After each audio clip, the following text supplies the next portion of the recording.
Tech దిగ్గజం Elon మస్క్కు చెందిన space X సంస్థ వాల్ స్ట్రీట్ చరిత్రలోనే అతిపెద్ద ఐపీఓకు సిద్ధమవుతోంది.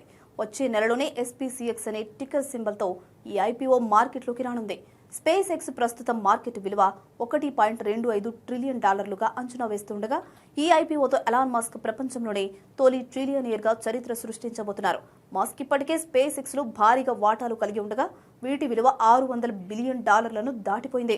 గత ఏడాది $500 బిలియన్ సంపదతో రికార్డు సృష్టించిన ఆయన ఇప్పుడు టెస్లా లిస్టింగ్ తో తన మొత్తం సంపదను $1 ట్రిలియన్ మార్కు దాటించే దిశగా వేగంగా అడుగులు వేస్తున్నారు. గత ఏడాది స్పేస్ ఎక్స్ సుమారు $18.6 బిలియన్ ఆదాయాన్ని ఆర్జించినప్పటికీ $4.9 బిలియన్ నష్టాన్ని కూడా చవిచూసింది. ప్రస్తుతం స్పేస్ ఎక్స్ వద్ద $102 బిలియన్ విలువైన ఆస్తులుండగా $60.5 బిలియన్ అప్పులున్నాయి. అలాగే కోర్టు కేసులో న్యాయపరమైన సవాళ్లు ఉన్నప్పటికీ ఈ ఐపీఓ మస్క్ సామ్రాజ్యాన్ని మరో స్థాయికి తీసుకెళ్లడం ఖాయమని విశ్లేషకులు భావిస్తున్నారు.